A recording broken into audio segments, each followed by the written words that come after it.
ઘણા વર્ષોથી મહાશિવરાત્રિ પર્વ નિમિત્તે રાયગઢ મુકામે વૈજનાથ દાદાના સાનિધ્યમાં અલગ અલગ વિશેષ આયોજન કરવામાં આવતા હોય છે, જેમાં આ વર્ષે 21 ફૂટ ઊંચા શિવલિંગમાં કાચના ટુકડા, જે 1 લાખથી પણ વધુ નાના કાચના ટુકડાઓથી શિવલિંગની મૂર્તિનું અનાવરણ કરવામાં આવ્યું છે, જે મહાશિવરાત્રિ નિમિત્તે દર્શનાર્થે મૂકવામાં આવ્યું છે। તે સાથે જ વિશેષ બેસણના લોટમાંથી બનાવેલી શિવજીની વિવિધ પ્રતિમાઓનું પણ અહીં દર્શન માટે મૂકવામાં આવ્યું છે। આપ જોઈ શકો છો, વધુમાં વધુ સંખ્યામાં ભક્તો જોડાય તેવી દર વર્ષે રાયગઢના ગ્રામજનો દ્વારા તથા વૈજનાથ યુવક મંડળ દ્વારા પ્રયત્ન કરવામાં આવતો હોય છે, જેમાં 2 મહિનાથી વધુ મહેનતથી આ 21 ફૂટ ઊંચા શિવલિંગની જે કાચના ટુકડાથી બનાવવામાં આવ્યું છે તે તૈયાર કરવામાં આવ્યું છે, જે આજે દર્શનાર્થી માટે મૂકવામાં આવ્યું છે। સવારે 6 વાગ્યાથી જ ભક્તોનો અહીં ઘસારો જોવા મળી રહ્યો છે અને આપ અત્યારે હાલ જોઈ રહ્યા છો કે વધુમાં વધુ ભક્તો જોડાય, તે વધુમાં વધુ ભક્તો દર્શન માટે લાભ લે તેવી વ્યવસ્થા કરવામાં આવી છે। સાથે સાથે સ્વયંસેવકો પણ ખડે પગે તૈયાર છે, જેથી કોઈ પણ ભક્તને કોઈ તકલીફ ન પડે। અત્યારે સવારથી જ 6 વાગ્યાથી જ ભક્તોની લાઈન શરૂ થઈ ગઈ છે અને દર્શનાર્થીઓ હજી પણ સમય સાથે સાથે ઉમટી રહ્યા છે। વંદન ત્રિવેદી। નમઃ શિવાય। આજે રાયગઢ મુકામે શ્રી વૈજનાથ મહાદેવના મંદિરે મહાશિવરાત્રિના પાવન પ્રસંગે અમે અહીં દર્શન કરવા માટે આવ્યા છીએ, ત્યારે અહીંની વ્યવસ્થા એક નંબરની વ્યવસ્થા જેને કહી શકાય એ પ્રમાણે રાયગઢના યુવા ગ્રુપે ખૂબ સુંદર વ્યવસ્થા કરી છે દર્શનાર્થીઓ માટે।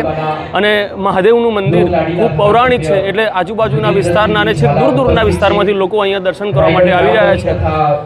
આજે મહાશિવરાત્રિના પાવન પ્રસંગે રાયગઢ યુવા મિત્રો દ્વારા કાચના ટુકડાઓમાંથી બહુ મોટું ખૂબ સુંદર શિવલિંગનું આયોજન કરવામાં આવ્યું છે।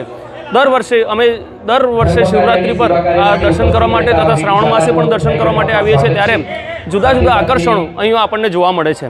આજે મહાદેવના મંદિરમાં કાચના ટુકડાઓનું શિવલિંગ બનાવવામાં આવ્યું છે, જ્યારે આના પહેલાં નાળિયેરનું શિવલિંગ, એના પહેલાં બરફનું શિવલિંગ પણ બનાવવામાં આવ્યું હતું।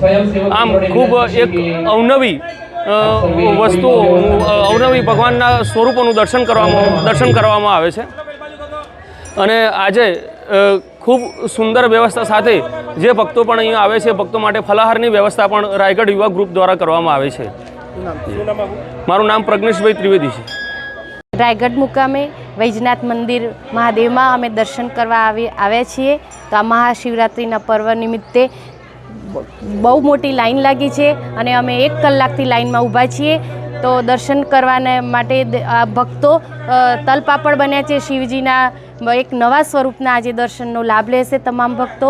આજુબાજુના ગામના કેટલાય હજારોની સંખ્યામાં શિવ ભક્તો આજે આ શિવ ભગવાનની દર્શન માટે અને તેમના આશીર્વાદ લેવા માટે લાઈનમાં ઊભો છે અને એમના દર્શન માટે ખૂબ જ તલપાપડ છે। ને આજે મેં પણ એમને દર્શન કરીને ખૂબ જ ધન્યતા અને ખૂબ જ આનંદની અનુભૂતિનો લાહવો લીધો છે। તો આ રીતે અન્ય ભક્તો પણ આ રીતે લાહવો લઈને જશે અને પ્રસાદ તેમજ આ યુવા મંડળી જે રાયગઢ મુકામની છે એમની કામગીરી સરાહનીય છે।